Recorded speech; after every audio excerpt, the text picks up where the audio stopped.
Hello everyone, I'm Lucía from Gazette. Today we want to share with you a women's panel in which my lovely associate and co-founder of Gazette, Gabriela Cambero, participated with 4 other amazing women from the fashion scene. They discussed about the changes we are seeing today due to the current crisis, the future of fashion and how to get there. The panel was hosted by the Soulfuls, so be sure to follow them on Instagram to have more online events like this one. Check out the content of the discussion in the description of this video so you can go directly to the part you're most interested about. Thank you guys. Enjoy the talk. We are going live. How do we do this? We are so happy that so many of you showed interest for this webinar, and this is our very first, Soulfuls' very first virtual event. So thank you for being part of this. And what is happening now is that we are in this crisis, pandemic, and a lot of things are happening, and a lot of lives and careers and everything, and industries are being touched, including fashion industry. And Soulfuls have always been quite closely working together with fashion industries, also because my background is in fashion, been working for the past 8-10 years. How Soulfuls came about is seeing lacking of diversity and inclusion in this industry, which we would like to change that, both in fashion and creative industry, but also just overall. And today we have 4 amazing panelists with us from all around different part of the fashion industry, but also we have Luisa from Mexico joining us, and Claudia, Amaya, and Gabby from Paris, and Saskia and I, the Soulfuls, are from Copenhagen. And we will be talking about the changes that this industry is facing at the moment. Fashion is one of the very rare industries that we are related to, because every morning we have to clothe us, and so that's why it also affects us.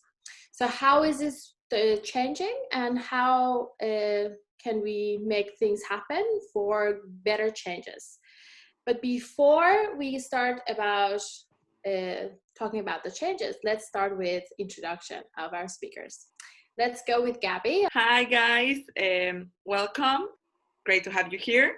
Thanks for tuning in. If you are part of the Soulfuls family, maybe you're familiar with me. I've talked to Aram before on Instagram Live, and I had the great chance to go to Copenhagen last year for a live event.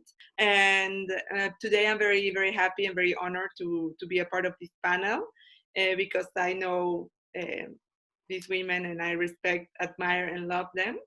And I think it's a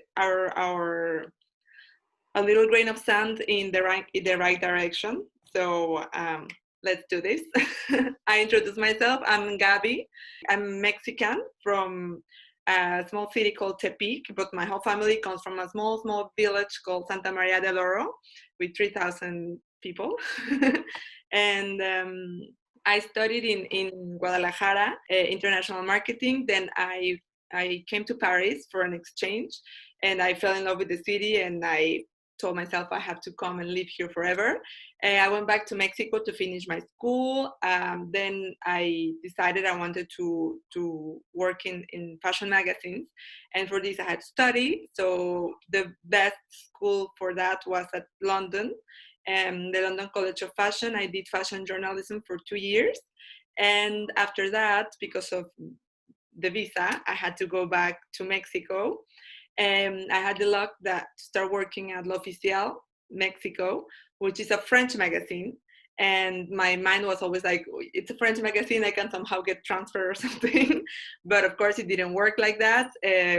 After 2 years, I decided to quit and start over from zero in Paris, because it was my dream to work in Paris in a fashion magazine. So I came to Paris. I started again with the school because of the visa. That was the only reason. And thanks to that, I got into, well, I started in L'Oficial Paris with a stage. It's like an internship. And I started over. And I was in L'Oficial Paris for 3 years, and I left 2 months ago to start my own project, which I'm very, very, very excited about. Is LAGAZETTE. It's the first YouTube magazine. I started with this with a partner, Lucía Wegier, that I think she's watching. Hi, Lucía. And we were discussing about the future of fashion media, and our conclusion was that the paper was not the future, and that the change was coming, and we wanted to lead it, not be dragged by it. So this was our approach. We created a fashion media online. So you guys basically started this when all this lockdown and Lucia came up with the idea actually, and we started discussing it before Fashion Week, so in February, and then during Fashion Week we started filming, but we really had no time to plan. We just filmed with our iPhone, and right after Fashion Week, when we started discussing, the structure of the magazine, etc. Well, the lockdown came, and we took advantage of what we had already filmed, and we started working with that. We taught ourselves how to edit videos, and I mean, we really started from scratch, but I think we're really proud of the results, and we got some great response from it looks really good. Yeah, well done, you guys. Guys, go and check it out. LAGAZETTE is it's really professional. Well done. Thank you so much, Gabby. We will talk more about media and publishing later on. Let's go to Maya. Hi. Yeah. Hi. Tell us about yourself. So I'm Amaya. I'm French Mexican. I was born in Paris. I grew up in Paris, and then I decided to study in London. I went to study fashion communications, and then I worked in London in creative direction and production. Then moved to Mexico because I always had this thing inside that I really wanted to go and connect with that other part of me, which I always grew very close to, but I had never had the chance to truly experience, let's say, 365 days a year. So I moved to Mexico in 2014, and there worked in production and advertising for luxury and fashion brands and media. Through all of that, I had the great chance also of meeting a lot of designers, a lot of photographers, a lot of stylists, a lot of artists, and be part of this community in Mexico that is very bubbly. And I took advantage of that, of the fact that my mother working in the arts as I grew up had always taken me to museums and all of that. That sensibility grew.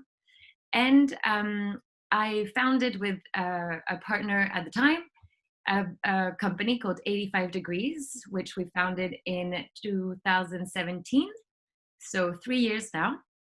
And the idea for 85 Degrees was to create a bridge, to create a dialogue between different cultures. And we wanted to bring Latin American design and ideas out to the international market. We started focusing on fashion, accessories, jewelry, and sort of home decoration pieces. And I think we've done a great job at shining a light on processes, creativity, people, materials, collaborations, especially from Mexico, because that's where I'm from and that's where I sort of know the most.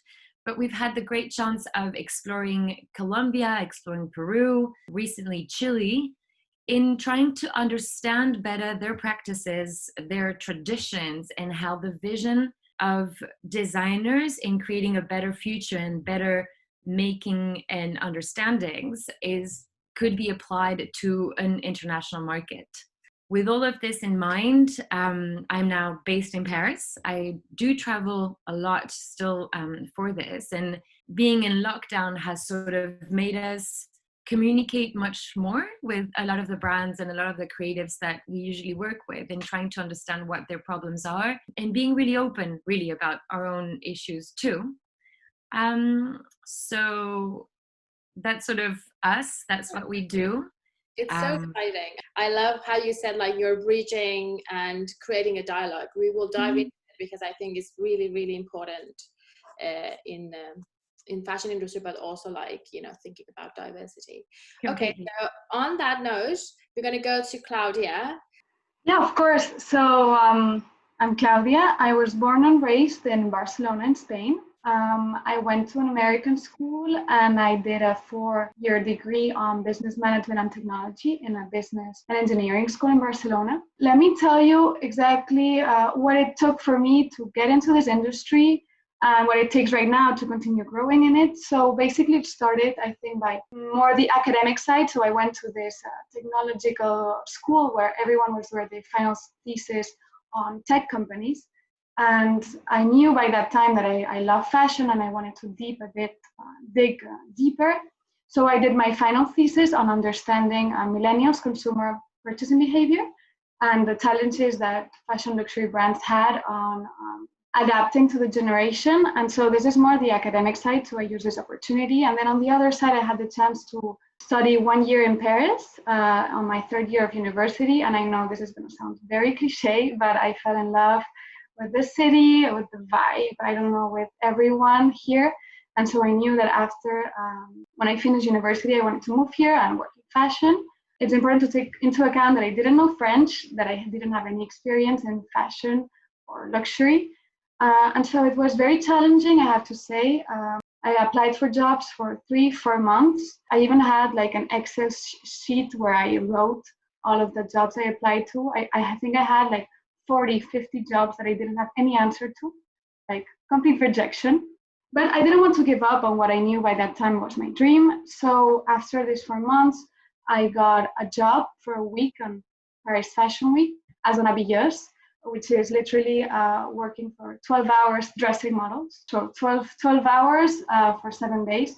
So this was like my first foot into the industry. And then by then I went back to Barcelona, and 2 weeks later, I got a call from a fashion luxury house that needed an intern immediately. So I had like a Skype call, I think, on a Friday, and I started working that same Monday. So everything was very fast, very fun, very challenging too. After that, I did 2 other internships, and then I landed a full-time job on what is now the company I worked for, Paco Rabanne. I started really from the bottom, let's say, as a wholesale coordinator, which is really organizing fashion weeks, helping in daily tasks of the sales department. And then I got promoted a couple of months ago to what is now my current job as an account executive, managing clients from South of Europe and Middle East. But basically, what I want to tell about my story is that it's difficult, it's very challenging, there's a lot of competition, but it's very important to believe in yourself and to continue pursuing your dreams and have clear objectives. Yeah, it's definitely not an easy path to get into fashion. So well done. And I love that you just got a call on Friday, was it? And then you started on Monday, being another country and everything. So well done. So that's why we go to Luisa, because you were talking a lot about, a dream do come true, and, working hard for your dreams really get you there. And which is what we are also hearing Claudia was saying, and also Gabby and Amaya. Now we know your motto, but tell us about it yourself. Yeah, actually, I was listening to all the girls, and I felt so like connected with them, because of course I'm also in love with Paris. That's one thing that I think connects us. And also, yeah, with you, when I saw the Soulfuls and the page and everything, you are also pro dreams do come true. So I really, really liked it. And well, for me, I've been a fashion blogger from the past 5 years. My main focus is to show Latin American girls that hard work pays off and that dreams do come true through photos, through videos, through workshops. I'm also going a lot to Paris. I studied communications and digital media in Mexico, but I studied business and European companies in Paris for a semester, but that was enough to make me fall in love with Paris. So I'm always coming back for Fashion Week and for working and to visit Amaya, Claudia, Gabby. It's a part of my life that I really enjoy, that I get to travel a lot. And while I've been traveling around the world 2 years now, I'm really, really thankful about it. And I try to share that to the girls that follow me, that yes, I've been traveling, I'm a blogger, but I started from scratch too. I am from a really, really tiny city in Mexico, and I managed to live in Mexico City and then live in Paris, and I've lived in other cities in Mexico. And well, I'm really thankful about it.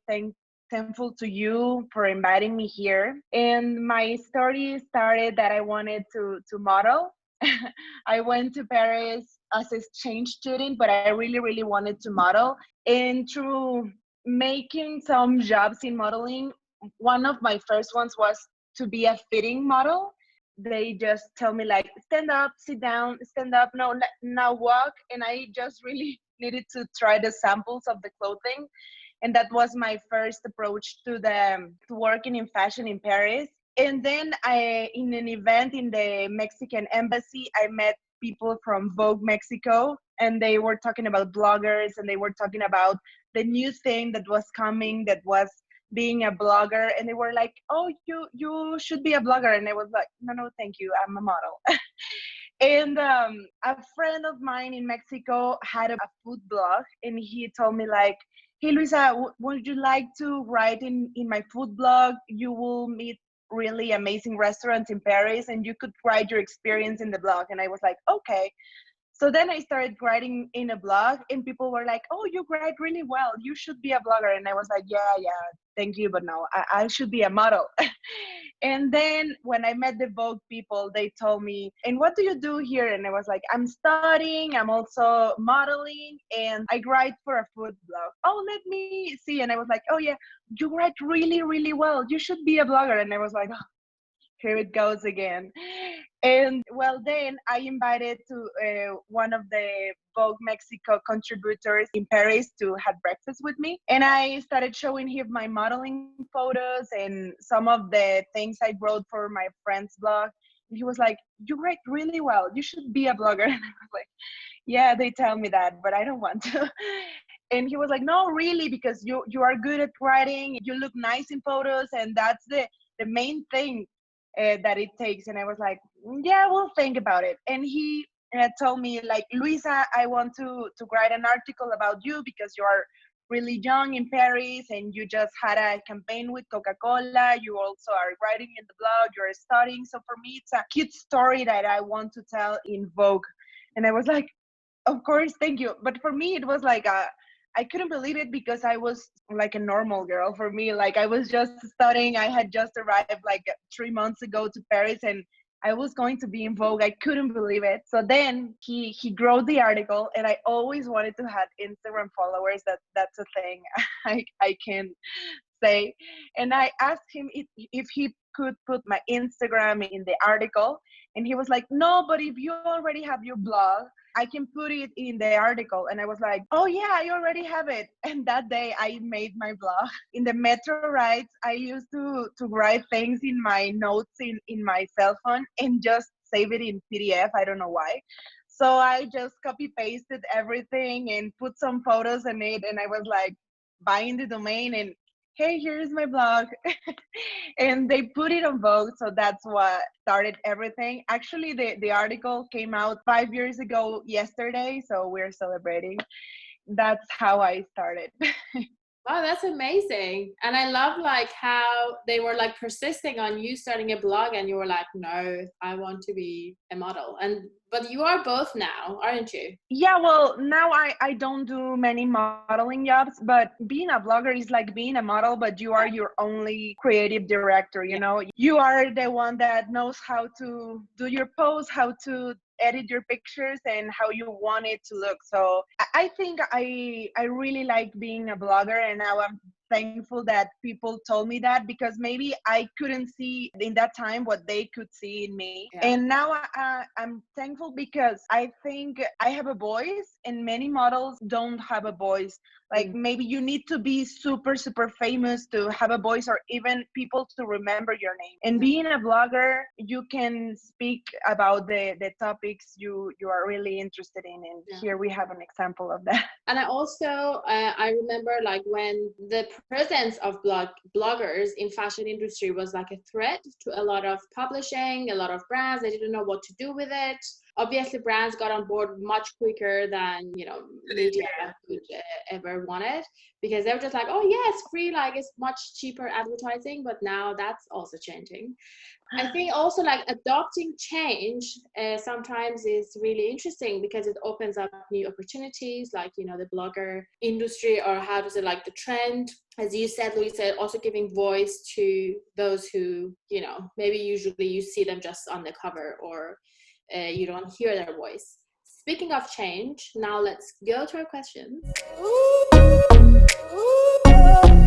We all know this crisis affects many and many industries, of course, and fashion, of course, is not an exception. It also happening here, and we can strongly see that the fashion system must change, and it must happen at every level. This is a quote from Business of Fashion. Now it's been pointing out that things need to change in every level. So some of the things we have control over, we can control it and navigate it through a better future. Some of the things, some of the brands, they just shut down, and they went down. Those changes we cannot go back and undo. But let's talk about the changes that you have seen in this pandemic. In fashion industry, in media, and like wherever you are today, and that you are seeing in both positive and negative way, that you're thinking, yes, that was about time to see that change, but also some unfortunate changes. Let's go, Claudia. Well, from talking from my experience, not exactly from the brand I work for, I would say that, of course, I think that this pandemic made the change happen, but there was, in the fashion industry at least, the change, we were waiting for something to happen in order to make a change. I feel fashion weeks a year, some companies even doing 6 to 8. It's not sustainable in many ways, as people are traveling a lot. This translates into a lot. So mostly I would say that working in the fashion and luxury business, the changes we have seen already, and this is from a wholesale point of view, because of the industry was cut out for 2 to 3 months. All of production has been cut out for 2 to 3 months, so everything is late. Also, many of the retailers have canceled orders, so wholesalers find themselves with a lot of stock that they have to do something with it. And finally, I would say that also some of the retailers don't have the money to pay the brands because they are not selling as much as they did before. So this sums up into a change. Also regarding fashion weeks, now a lot of companies, I know Yves Saint Laurent, Gucci, Chanel, like many companies are cutting down on the fashion weeks they did before and doing their own pace. So we don't have to do only New York first, then Milan, then Paris. So right now I think that the change is going to be more technological too, and more sustainable. For example, I know that, that July Fashion Week has been cut out. Everything is moved to September. And from my experience right now, we're working with many technological companies that before we didn't, in order to see what we can do and what we can show our customers and be more creative and innovative. But I know that, for example, Amaya, my experience relates also to what you're doing, for example. Yeah, I think it's, you touched on a few points of like the pace, and one of the good things I think that has gone through is that there's a better understanding that we do not need such a fast pace and so many seasons, especially knowing that seasons are completely linked to the northern hemisphere and climate, if you want to put it that way. Because obviously for me, for example, working with Chilean or Peruvian brands, well, their winter is my summer. So it's a little bit complicated there. And it would be easier for everyone to accept those differences. And it would put less pressure on creatives creative heads, creative leads of companies, if they could have that freedom to create for their local or global market without the pressure of delivering 4, 6, 8 seasons and collections a year. I think that's for sure. Another positive thing I think that has happened is the growth of working from home in a way. In my team, we're very small, but we work a lot from home. I also always have told when I have interns coming in that I don't really care whether they come in or not. I just need things to be done. And working from home has allowed that flexibility of timetable and just focusing on things that are deliverables. I think that has been quite an interesting thing. In terms of being a buyer, and that relates to how Claudia was talking about the technology, we are in e-commerce, but we also are a gallery or sales agent, so we also sell brands. We've been lucky enough not to have any contracts cancelled in terms of other retailers buying brands through us. We have had conversation with all of the brands to know what the situation was with their other people that were buying from them, and only one of them told us that they had to convince a department store not to cancel, saying that actually the cancellation policy would be more expensive. So that was actually quite a good move. I think it has highlighted the importance of communication between teams, between production, designer, retailer, and customer, making the whole line of making, really, from the actual process to the end client much more transparent, or at least trying to be more transparent. For us, some of the backlashes has been the buying local, or obviously in terms of, you know, when a crisis happens, people stop, and when people stop, they stop buying. We've obviously been hit, but which is completely understandable. But again, we've been thinking a lot about what buying local means, and how, because we bring Latin American brands to Europe, that's not very local, but once they're here, we make them local to you, or to other markets that are not that far. And we do that with the understanding that it's a bit of a global theory. We have seen a lot of questions through our Instagram, for example, of people asking, you know, saying, so do you deliver? Do you not? Is it good? Is it bad? We've really wanted to open the conversation as to why and how. And I think that closing down frontiers, I'm not talking about physically, but I'm talking about mentally, is not necessarily a good idea. And definitely this is part of what we do. So we've tried to challenge that idea of buying local, with also collaborating with local partners in terms of restaurants, associations, creatives, or productions, and trying to make bicultural things happen. That has been for us, really, in terms of how things have changed. So what I hear both you and Claudia like touching upon is the strength of technology. Like, this is what we're also using today, like using technology to connect and actually, you know, broadcast a message. And also this is something that is getting stronger and stronger within brands, to believing and using more technology. But something else I think is really interesting is that both of you talked about is the communication part. Like, now more than ever, we really need to take the time, because we have a lot of time in our hands, to think about, like, and communicate to each other more, like, deeply. So what is it, as you were saying, Amaya, like, what is it that we can communicate? Why, even though this is coming from Mexico, why is it still relevant and local?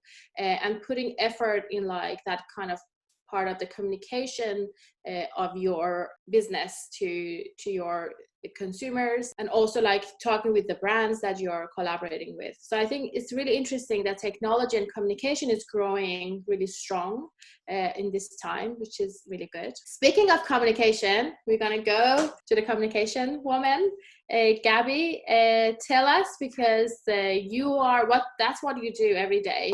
Communicate. I wanted to expand a bit on what Amaya was saying, and Claudia as well, about the fashion system, because I think this is unprecedented, and this is like once in a lifetime shift that's happening. Young brands and even older brands were all getting themselves into a system that they didn't create, that was created, I don't know, 5-7 decades ago, before the internet, before globalization, when it was important for journalists and buyers to travel around the world to get designs to their respective countries and markets. But today it's very different. So I think the system was made before the online connection. Yeah. So for the first time, obviously lockdown has had very, very negative consequences for a lot of people and a lot of brands, and that's horrible. But in the big picture, in the long run, I think it has given the industry an opportunity to, as Amaya said, communicate. Like for the first time, brands are telling retailers what they need. Retailers are actually listening.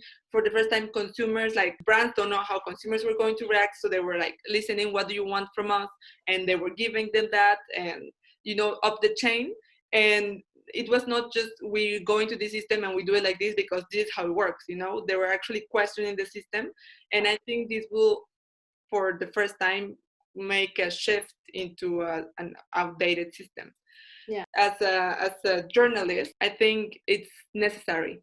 I mean, when I was working at L'Officiel, the rhythm was unsustainable. Like it sounds like complaining about a good thing, because obviously when you want to work in a magazine, you dream about that. But in reality, like physically, it's exhausting. You cannot possibly do it. Only once I did like the 4 fashion week, and at the end of the month, I couldn't look at another pair of shoes. I was just tired, I just arrived to a show and was like, okay, it's over, let's go. Like I just dreamt of my bed. I didn't care about what I was looking at. And that happened twice a year, plus 2 times for haute couture, plus in the middle, the press days that like the general public don't really know about. But this is where brands present the collections to the press. So if you live in Paris, for example, foreign brands that have press offices in Paris will show you their collections. Like, I don't know, Marc Jacobs will have a press day because they presented in New York, but they have a press day in Paris for the local press. And if you already went to New York and saw it, you go and see it again. But if you didn't, you see it, but then it's another date in the calendar. So between that and shooting, I mean, you end up honestly like confused, and I work in it. And I was looking at things and I was like, is this for April? And no, not June. Okay, but they're codes, so it's like too much. And I think the universe gave us an opportunity to press the reset button. Yeah, like as you say, it's just like it's so high pace. So there's no time to literally like say we're gonna slow down, because you need to slow down the whole system. Otherwise, you will be the one being left behind. Yeah, exactly. So that was a really good opportunity for everybody to just like, we're all gonna go back together. So just kind of like people were having burnouts. Like Raf Simons famously like quit Dior, and he's not like he was going elsewhere. He just said like the rhythm is too much. And Susan who is a great journalist who writes for Vogue, he wrote an article about this, like the rhythm of fashion will burn out our greatest talents because they cannot keep up with the calendar. It's insane. And it's also just so that people understand, people that don't work in fashion, maybe that are hearing us, we are selling a collection in March that is going to come out in like 6 months. You're having in store a summer collection, but it's winter. That's why we are seeing a lot of companies that are doing what we call the buy now, see now. I think Tommy Hilfiger was one of the first to do this, but I think that a lot of companies are, due to the coronavirus too, to the crisis, are looking to go into this direction. For example, spring, summer, brands received the collections by March. It's going on sales by May. So I think that this is also adding up to what the girls have said. One of the changes that we are seeing too, and that we're going to see in the future of fashion. Exactly. And that was also kind like as we could see, like Gabby, you changed going from L'Officiel, which is a print magazine, now it's YouTube channel. So even the production of content and like how you do content, that also has shifted. So like Luisa, like I know like as a fashion blogger, I'm not going to say constantly, because you also have other messages that you are sending out, but it's a lot about what you're wearing and what's the trend, what to buy. And you also work with a lot of brands that you need to present, obviously, in your platform. But you tell us more about what you do. But like, I just want to know like how that this pandemic has changed, you know, a blogger's life. Like now you cannot go out in like all these gorgeous places that everybody was like dreaming about. So you are stuck home like we are, but you still managed to produce all this cool content. Like how was that shift for you, and like how that happened? Actually, I've been really, really liking it, because I think for the message that we send to the follower in Instagram, many of them can see like really, really hard to get life, you know, like you can see a fashion blogger in Positano wearing the most expensive bathing suit with diamonds, and then they have like a champagne bottle, a gorgeous boyfriend, and they are in a super yacht. For many people, it's a life that they want, but it seems so hard to get, and many people really feels bad about it, you know. And that's a lie, because sometimes the boyfriend is there, but he's super mad because he's taking pictures and he really wants to be enjoying the yacht, and they really spend on the yacht, or maybe the bathing suit, the brand landed, and the diamonds are landed too. So sometimes you're seeing a really unapproachable and fake life that I've been living. Every time I go to Paris in Fashion Week, you can see it. Like you can see the fashion bloggers, and you can see me even, like eating the whole plate of macarons in La Dorée and all the croissants, and then you only eat the salad, you know? So sometimes it's a weird message that you're sending, and I try to do my content as real as possible.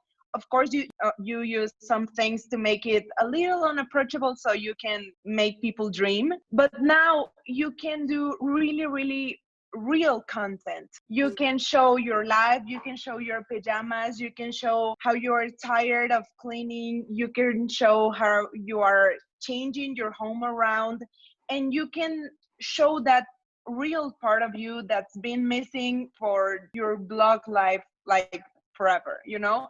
Because when I went to Paris Fashion Week on 2018 in February, I felt that I saw a lot of bloggers faking it, and I really felt wrong with me. Like, I don't know if this is what I want to do, because I'm showing a fake message to people that's dreaming that maybe their life is not as cool as ours, and they are like making comparisons when it's not a real life. Yeah. So I'm trying always to do my content as real as possible, but traveling around, like showing Fashion Week Paris in Paris and everything is also not that approachable. So I'm happy to send now a new message to my followers. For example, I started a book club, and I every Saturday do a live with my followers, and they are not that much. They are like 50 girls, but 50 girls with the same book, it's a lot. So we are discussing it, and they are all self-help books, but fun. So I don't know, I've been really liking it because I really connect with the girls. And also I started doing a girls live, and only girls are allowed in that live, and we discuss topics that maybe are not that social media material. We started talking about toxic relationship, friends, maybe even going to the gynecologist, you know, because some of those topics are really, really important to share. And for sharing our Paris or yachts in Positano, we are not talking about important topics that really need to be shared too. So I've been making that kind of content, and it's been a cute change, and I think followers are appreciating it. So I think all of you kind of touch upon it in different ways. It's obviously technology, like as Luisa, you're also doing like digital book club and doing like, you know, secret life events for the girls.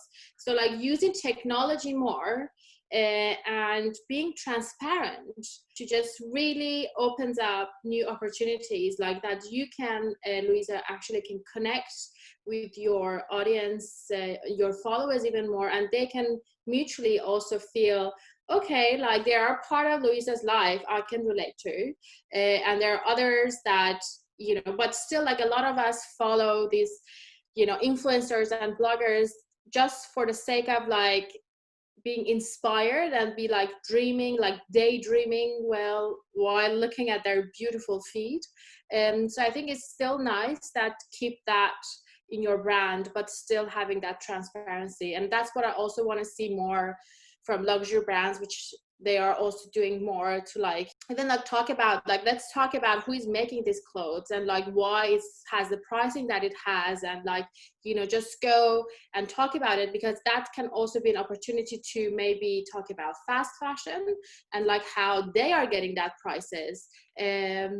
So for me, I think I hope to see more changes in like sustainability in fashion industry, but also kind of like appreciation for the fashion industry and the goods that we buy, and make it like more investment pieces. Like as Gabby was saying, that it's not everything goes in one thing, like you can actually enjoy each collection.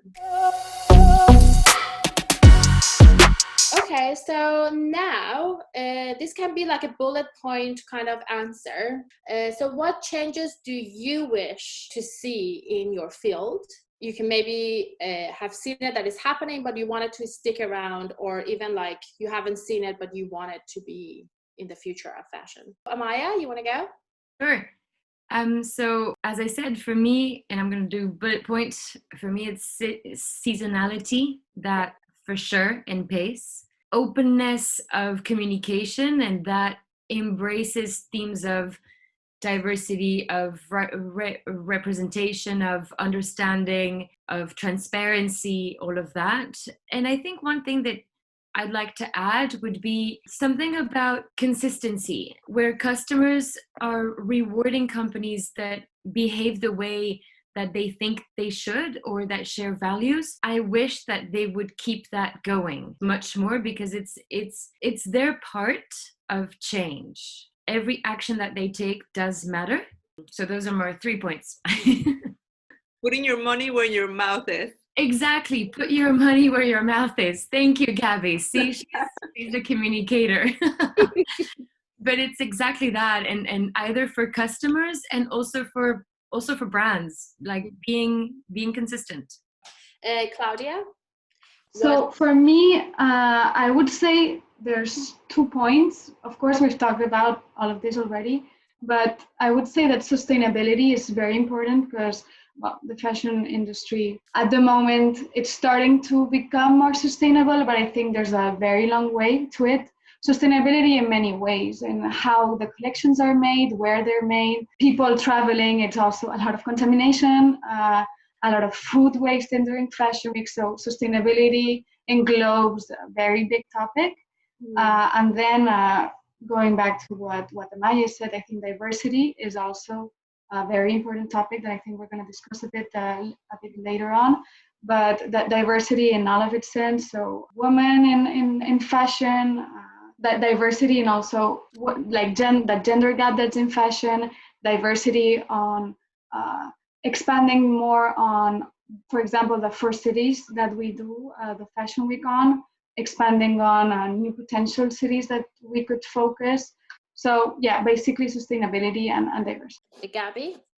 Well, I think obviously it's very similar, but my 3 bullet points for fashion media, I think we need to be more transparent in your communication, because similar to Luisa, I think we as fashion media, we sell a dream that is obviously not true.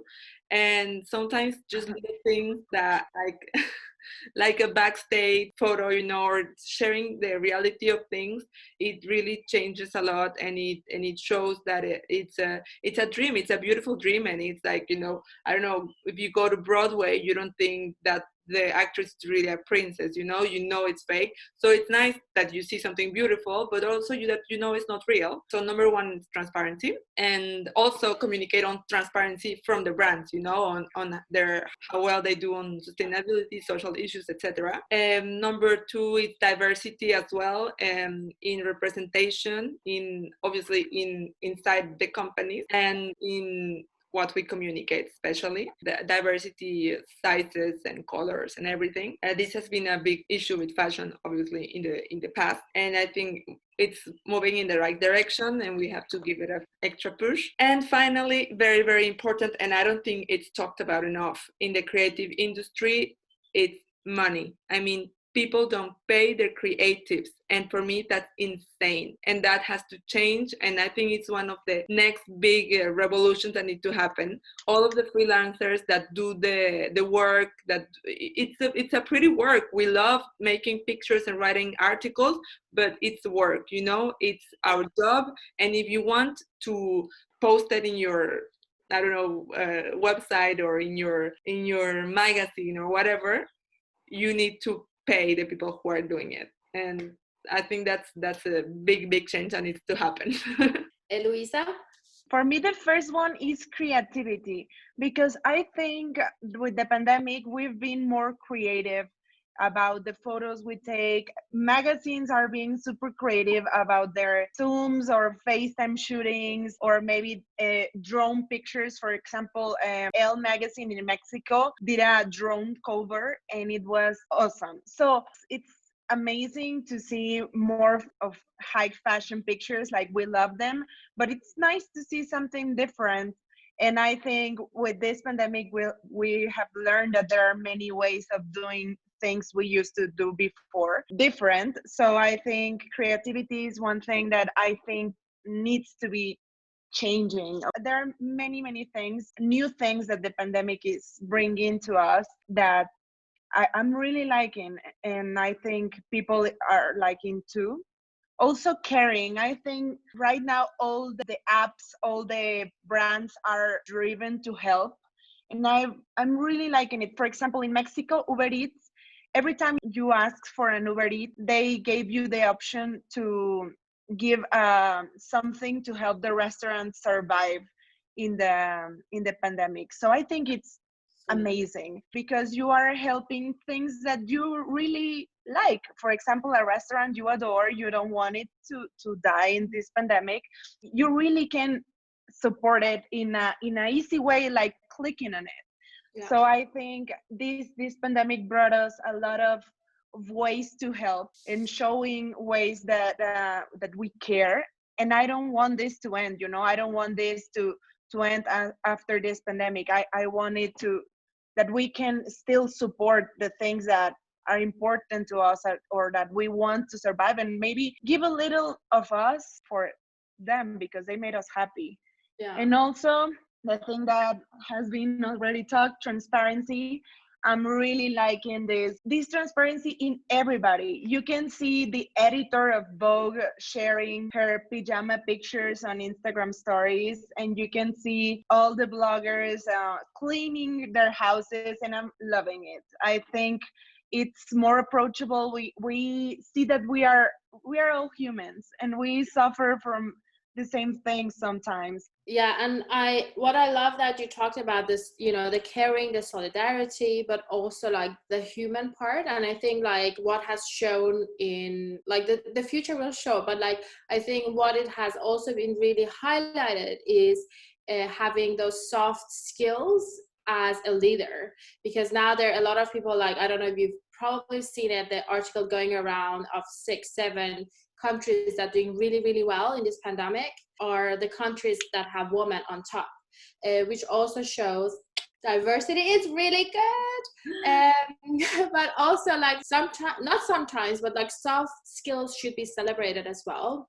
We need to bring out that kind of humanity in us, the solidarity in us, and like the transparency in us, but also like, the say it as it is. I know a lot of bloggers have been also like being really open about their feelings, even like crying a lot. So it's also nice to be able to connect with each other in that part as well.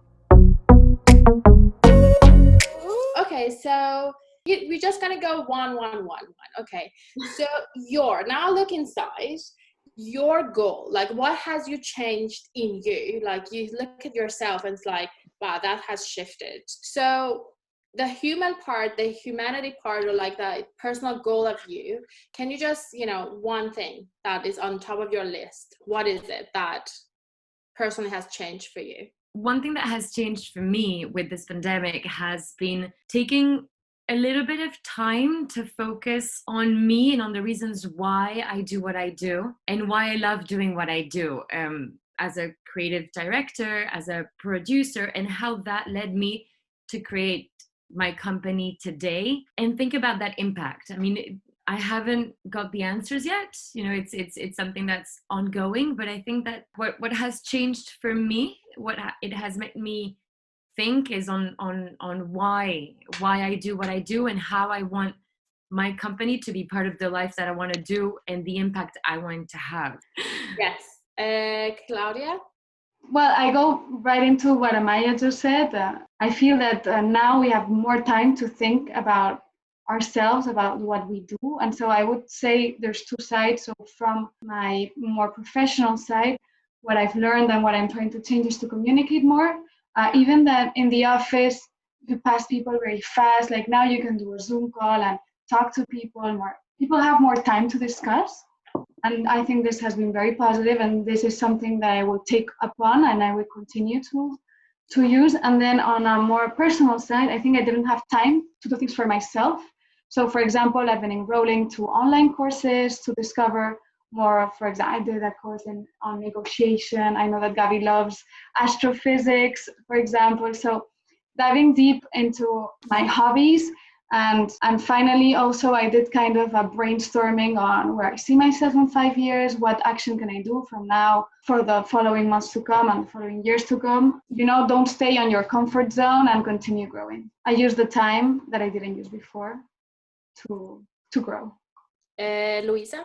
Basically, the first thing that's made me really happy this pandemic is that since I was traveling a lot last year, I hadn't had time to finish my moving. And I've been living in this apartment for 1 year, and I had still boxes. I had still a room full of things that didn't make sense. And I finished it. I bought some new furniture. I did my house a little more Instagrammable, so I could use corners to take mirror selfies and pictures. But I'm really, really liking it because I think traveling around and coming to my house that wasn't finished, I felt not as much as in home, I travel, I came here to make another bag, and this wasn't my happy place. And I think now I feel it like my happy place. I like my apartment. I want to buy it like that. I'm in love with my apartment. And also I think I've been reading a lot. That is one thing that I had pushing away. I like to read, but only in planes, maybe when I was under the Eiffel Tower, because I'm a cliche, of course.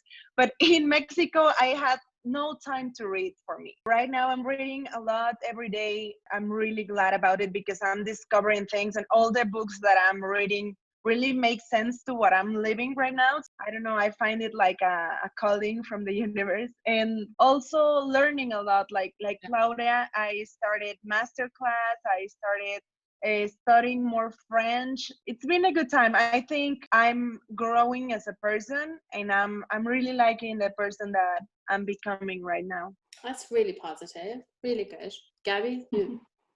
Well, for me, it's also two things. For the personal side, I think it's I give value to the little things that before I didn't realize how valuable they were, like taking a walk or saying good day, have a good day to a person in a store.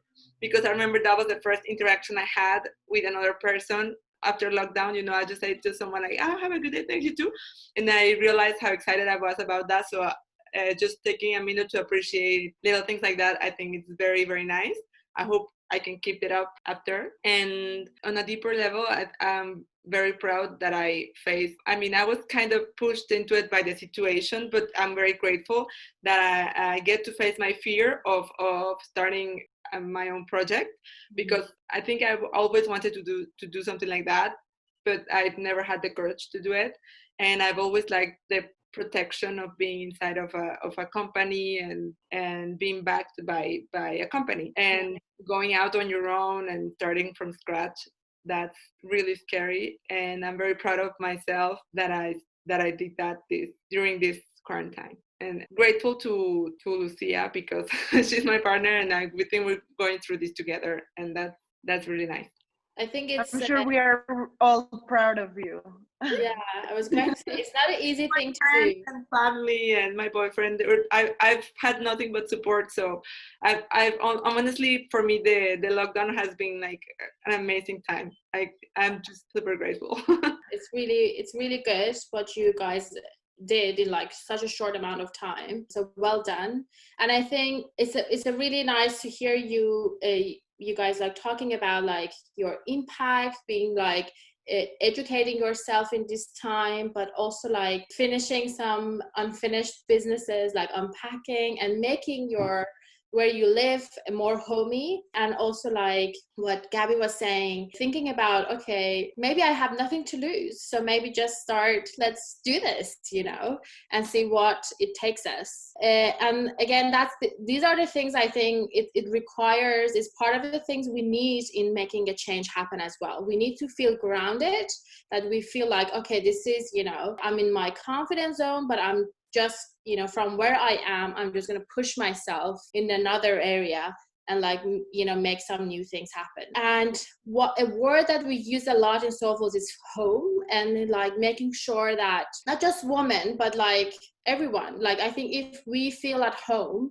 it's where we can just, dare to dream big and dare to do some changes, because we all know what everything is in our home. Like that's why this is our territory. And then because we have that confidence, we can also like, feel that and go out there and make another place our home as well.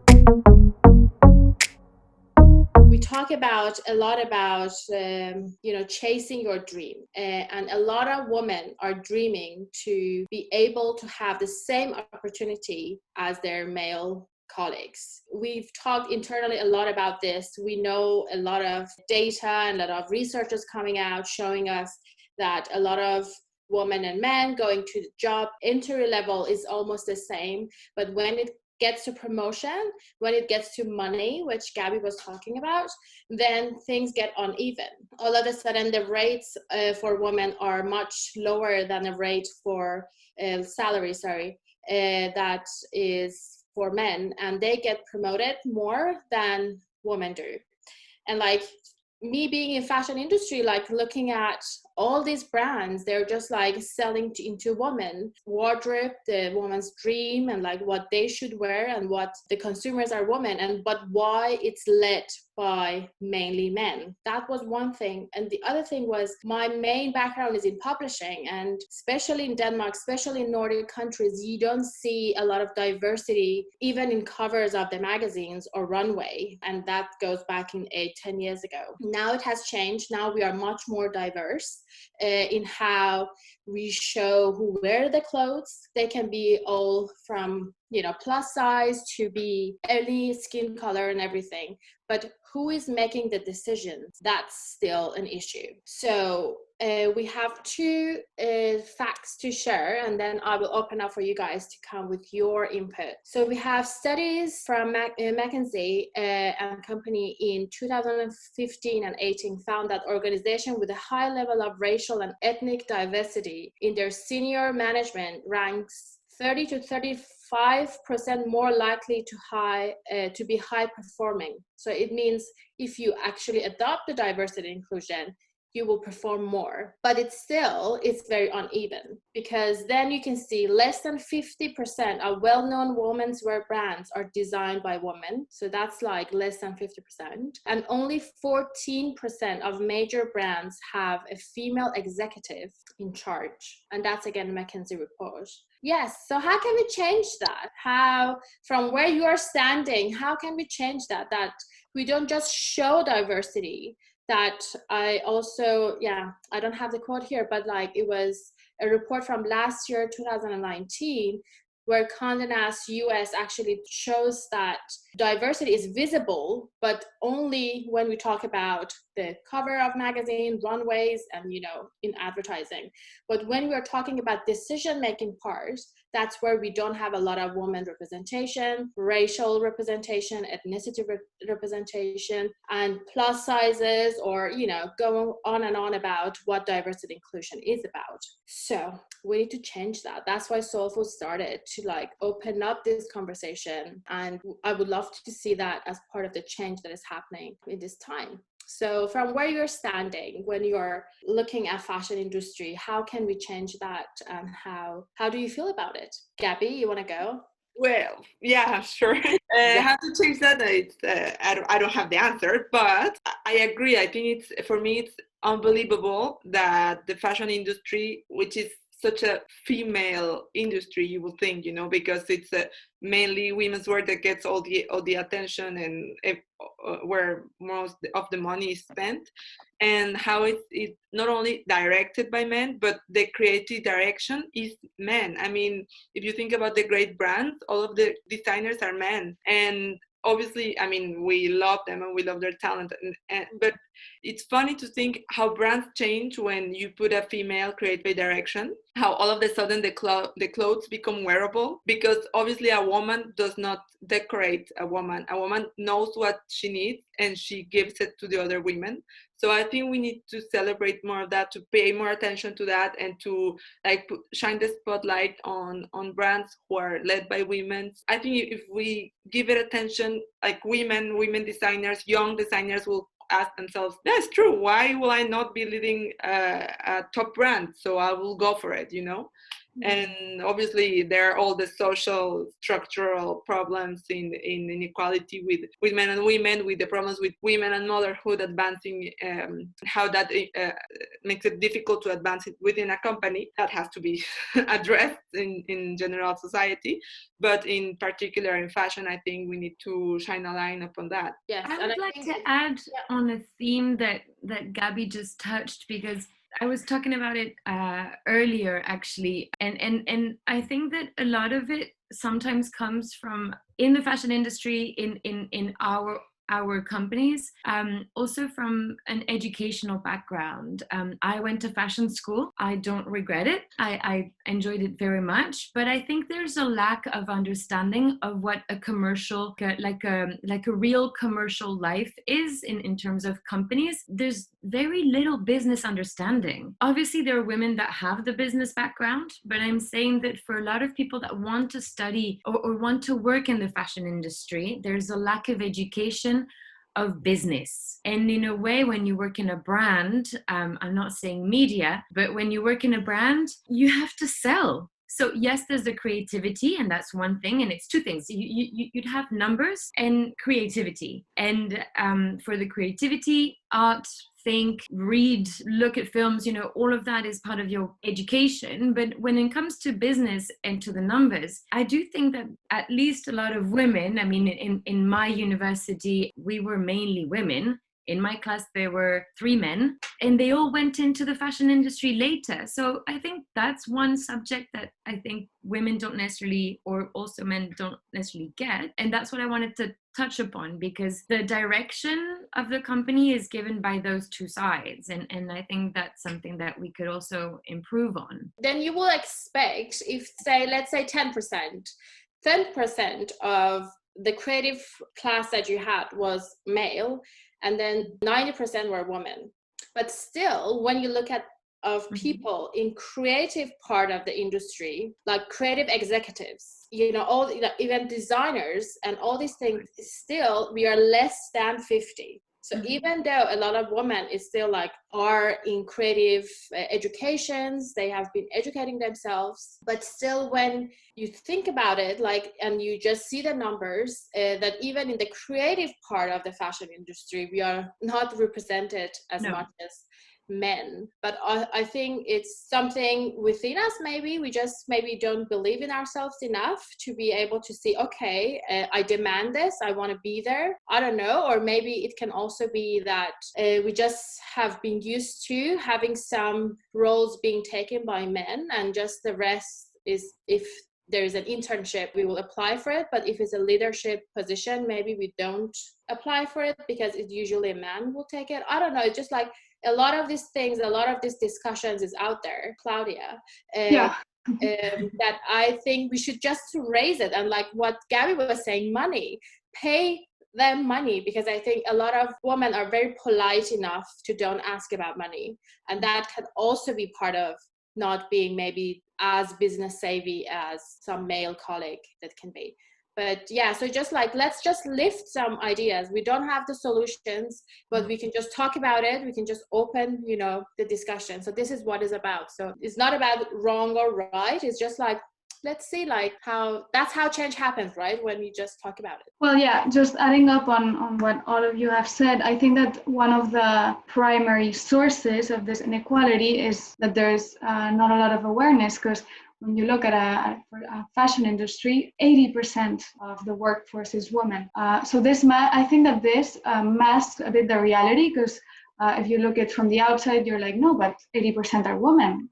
But then you look at the top, at the CEOs, at the creative directors, at the boards, and everyone is men. Yeah. So I think that the first thing we have to do is raise awareness. And another thing I think that is important is that women, I was reading some studies, I'm not making this up, but we sometimes are afraid of asking for promotions or afraid of asking for feedback. And this is something that, because of many reasons, but I think this is also a change that we can make in order to decrease this inequality. So ask for continuous feedback, ask for promotions, believe in yourself. Really, I think this is very important. And then and try to learn by yourself. I was also reading some other articles that what makes men get promoted more than women is that they do a lot of mentorship and sponsorship programs. They take part on the companies or even online or whatever. So just build yourself, build your brand, ask for continuous feedback. And lastly, and this, I'm not the most relevant person to talk about this, but also women, when they have a family and they have kids, this is also something that impacts how, if they get promoted or not, and or if they get slowed down a bit compared to men. So I know that a lot of companies are starting to put new programs in order that it's easier and more flexible for women to start working when they have a kid, or to have a better balance with their family and work life. So I think there's a lot of ways to start. Of course, the first thing is to believe in yourself and help your friends and support each other. And then inside the company, there's a lot of programs that companies can pursue in order to decrease this inequality. What I've heard also is that exactly what you're saying, Claudia, that women don't believe in themselves. So I think it's very important, the message that, for example, Luisa is passing along, that you have to, there's statistics about this, how men compared to women, like if they believe that they can do the job, like 30%, they'll apply for it, and women will not apply unless they're 100% convinced that they can do it. So I think we need to believe more in ourselves. I know it sounds very cliche, but it has to come from within. You know, if you believe you can do it, maybe you need some extra preparation about about a certain topic, but you will go and learn it, and then you will go and do it. And we need to do more of that. Luisa? I think one thing that is super important, and I think it's the base for a lot of the education at home, mostly when you are educating a girl, because sometimes mothers educate their girls to get married. And I'm not talking about every country, but in Mexico, you can still see that. Like when I know a guy that has 2 little girls, and he's like, I don't know if I want them to go to an expensive college because they will get married and they will stop working. And I've really heard that. And in Mexico, many girls study in fashion business only because they like fashion and they will get married eventually. I'm not speaking for other countries, but locally, I think that's a huge issue. And that's why many girls don't apply to higher jobs, because since they were little girls, they were taught that they were going to be a wife, a mother, and that's all. or many mothers teach their girls that you can only choose between your career and your family. And I think I know a lot of women that do lots of things. So I think we should do that the basis, like mothers and parents to teach their girls that they can do anything they want. Yes. So I totally agree with that, and I think it goes a little bit further. I mean, there is to teach, and there is also to share the responsibilities. And I think there you go into couples, and every couple works in their own way. But as Claudia and Gabi were saying too, you know, if you have a child and you're being discriminated because you're going to have to take a maternity leave, well, maybe if the man has to take it as well, at least we have the equal opportunity of that not being, you know, such a big impact. So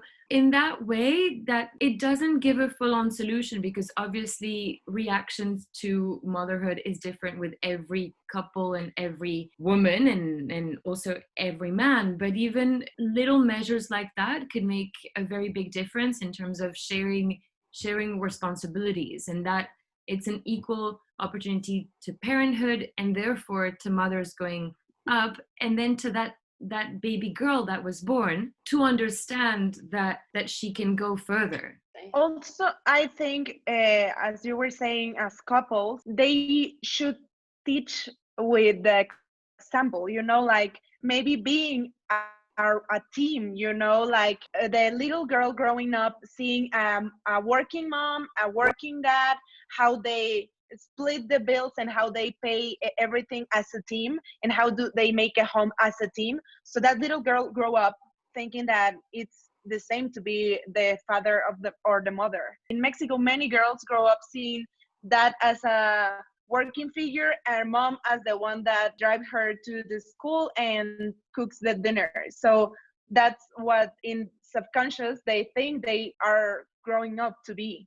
Like what we are working a lot and hard on Soulfuls is actually representing role models, because a lot of girls and a lot of us women, men and boys, when you ask them about role models, when they say who is their role models, they say a lot about themselves, because that's where the values they're appreciating, the dreams they're hoping for, that relies in the role models. That's why like we do a lot of soul searching and like really like trying to represent a whole spectrum of role models who are making it happen with what they've got.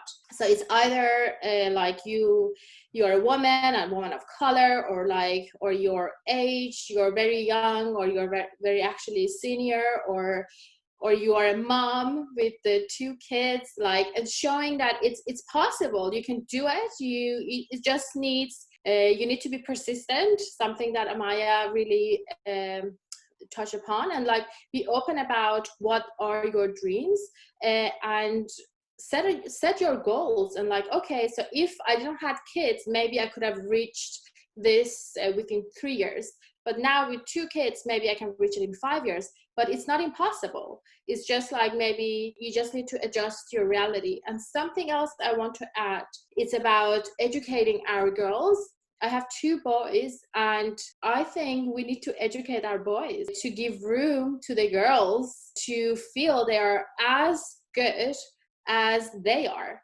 So this one of these corporates in Denmark did a video on International Women's Day, and they asked a group of kids of age 6 or 7, an astronaut, is it a woman or is it a man, or I don't know, like a doctor or an engineer. Like everybody was like these, you know, roles that you usually associate with men. And then they invited some female representative of that role to come and talk to them, and everybody was like, but she's a woman. Like even the kids at 6 and 7, they were just shocked that a fireman is a woman. And all these things, I think, like, I know I put more burden on myself as parent, but I think as parent and as people that, like Luisa, you have a young audience that looking into your universe, and a lot of us, even brands, they are just being exposed to the young generation. Like, think boys and girls, like we need to tell both of them that they are not higher than the other, but they're as equal, and not just in gender, but also in our race and ethnicity. We are born as women, we are born with this color, we are born with this nationality, but that shouldn't define us. What is inside us should define us. Ooh, I don't know if I fully agree on all of it, Exactly. Oh, it's okay. It's not about being like agreeing with No. all of it. Yeah. Because I think it's really interesting because, and we were talking about it before, I think that it's a question of point of view and how it defines you and how you see it as positive or negative, because, or how a majority sees a minority as negative or positive. Because in a way, and we were talking about that, it's I'm half Mexican, half French, and that's in my experience. I think that you are the addition of your actions and you're the addition of your living. You know, if I hadn't grown up between the two, I maybe would have never had the understanding of the Mexican culture, and I would have, you know, I would never be here. So I think it somewhere it should be your strength. You know, it should not penalize you, but it should be your strength. Exactly. And Yes. that's how the definition has to change, in the sense that the plurality and diversity has to be in terms of gender, in terms of socio-economical backgrounds, in terms of age, in terms of ethnicity, and all of that defines each one of us, because that's how we grow. But if we all understand each other and are transparent and try to change point of view a little bit, or understand someone else's point of view, then that diversity goes back to the quote that you read of McKinsey, that it makes us more performing, because we are, by understanding different local problems, we're being more global. I couldn't see any point that you were disagreeing on, because I also believe that it's really your strength. What is in you should speak for you, not your gender or the color that you have. Like in my face being said that you don't belong in this publication because you represent a minority and our audience are white and you're not white. So when that happens, that doesn't tell anything about my strength. That just talks about I don't look like people they want to talk to. So just because I don't look it, so it doesn't matter if I have the experience, if I have the strength and anything. And that's exactly what I think we should eliminate in the change that we are seeing in this industry. So exactly, I agree with you actually 100%. Let our strength be what goes forward. Yes, and listen to each other. Like let's hear. Maybe you need to hear me for 30 minutes, where you hear my friend who is white for 20 minutes, because you have more in common. But like, let's spend that extra 10 minutes to get to know Aram for her differences, but more importantly for her strength. Completely. Yeah. See, we are agreeing. I think that's really important, and it's in conversation, and it's in conversation like these that those subjects come out, and hopefully by us talking about those, then you guys that are somewhere else will talk about it with someone else, and that's how the conversation grows, really. And like something that one of the top executives in Denmark was saying in her speech like 2 months ago, she's a woman, and she was saying women get together and they talk about, you know, everything, like when did you stop the diaper for your kids if you're a mom, and if you're not, like talking about, I don't know, what did she say about you, like all these things, but we don't talk about money. Like we don't talk about what's your income, you know, just like let's talk about it. And she was saying that her husband got a raise because he went to his boss and said, my wife earns more than me, I want to have a raise, and he got it. So it's just like, you know, like we would never do that to our bosses, or like in the job that we are, as Claudia was saying, like we do all this, you know, research, we don't demand, we don't ask, but like we should do that. Like, but it's just like when we open up this conversation, maybe next time you're with your girlfriend, talk about what is your rate, and then encourage each other for promotion and just say, actually, I think you have these skills that you forgot about it. You know, just go and put it on the table and get a raise or something like that. Because I think we need to just talk about it and it's, please, everyone who's listening, it's okay to be on different side of this topic, but more we open up this box, more we kind of get to know everything behind it. And that's part of the education. And also, like, on a personal level, I think for the people listening, don't think that anything you are is stopping you from what you want to do, you know, because like, even if they tell you that's stopping you, like Aram said, like, because you look like that, you cannot work doing this. I mean, even if you're hearing it with your ears, don't believe it, because it's not true. Like, nothing you are is stopping you from what you want to do. It's only yourself stopping you. I mean, if you ask someone in Mexico the theoretical question, someone in Tepic, which is the city where I come from, if they think someone from Tepic will work in a fashion magazine in Paris, they'll probably say no. And I had people tell me, obviously, like, no, that's not gonna happen. Like, you don't even speak French, you know. But I learned French and I came to Paris and I worked in a fashion magazine. So I think you need to be a little maybe naive in a way. Like, don't believe in the way the world works, and just go like you don't know how it works, and just try to do it your own way. You know, like, do it as if you don't know it's not supposed to work. You know. Yeah, I completely agree on what Gaby's saying. I think that sometimes, and this is related also to how there's this gender gap, I think that women have to have sometimes higher goals. Maybe I think that men sometimes have very, very high goals, and that's why they arrive to the positions they arrive to. I think that women have to have these goals and have to go further. And even if, as Gaby said, like, it's not possible to do it because, I don't know, you don't speak the language, you don't have the experience. I think all of us here are an example that if you have an objective and if you go for it, even if people tell you that it's not possible, you can arrive to it. I think that when people try to crush your dreams with the excuses or limitations, they are talking about their excuses and their limitations, you know, talking about the small town where Gaby is from. Many people will say like, no, well, you can't do that. You can't go to Paris because you don't know French. They think that of themselves, but they don't know anything about you. They don't know if you can learn fast French. They don't know if you will find a way. They only know what they were thought of when they were childs, and maybe they were thought to don't have dreams, or they cut their wings really, really young. So mostly they are talking about their limitations and excuses they've made up for them to not reaching their dreams and goals. So don't listen to them. Listen to your gut. No, yeah. Like, that's the main. Listen, the only person that knows how far you can get is you. Yeah. And the only one that can put limits on you is, again, you. So you don't have a limit.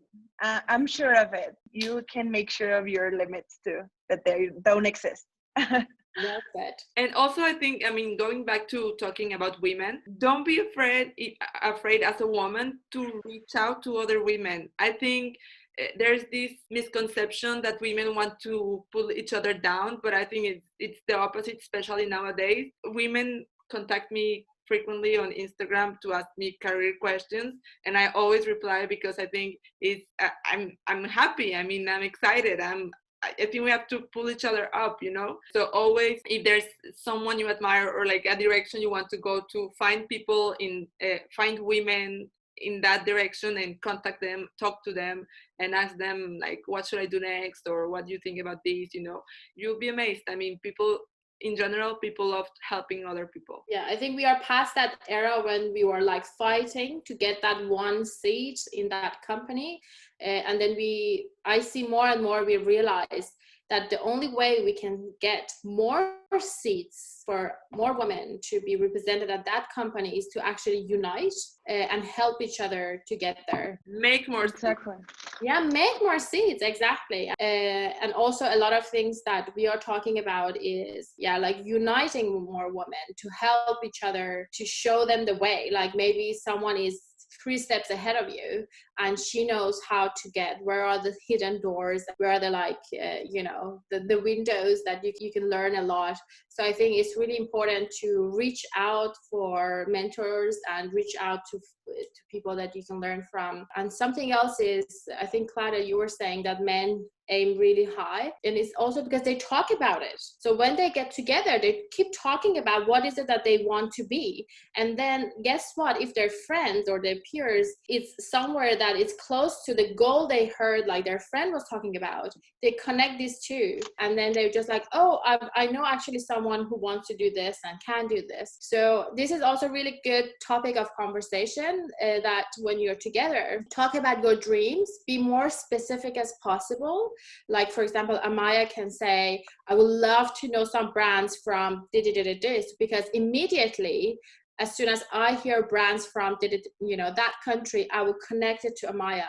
So try to have some specific goals for your next 2-3 years, and of course like also long terms, because then if I hear it, I will connect them. And also like that, because like for example, this Zoom happening, I said to Gabby, I want a team of different people from around the world, from fashion industry, who can come with their inputs about this pandemic. And guess what? It happened. Yeah. So it's just like, try to be as specific as possible about what you're dreaming about. And as Amaya said, believe in your strength and don't let anyone take that reality from you.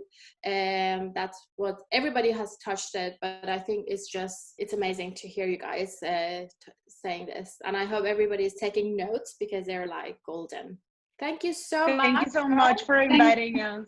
Thank you very, very much, and get in touch if ever you want to chat, want mentorship, collaborate, or anything. Yes, exactly. And most important, like, believe in yourself, in your dreams. If you have a dream, honestly, go for it. The only thing that will happen is that it will take time, but sooner or later you will get there. If you have an objective, you will work towards it, and every little step you take will drive you there. Yes, that's a good advice. Every day do something that help you reach your goal, even if it's a tiny little thing. You will do it daily, and one day it'll be a big snowball. So you can do this. You can do this. Good. Perfect. Thank you so much, everyone, from Mexico to Paris. Have a lovely evening on the European side, and have a lovely day, Luisa. Thank you. Thank you, and see Thank you so much. Bye. Stay safe. Bye. Bye. Bye.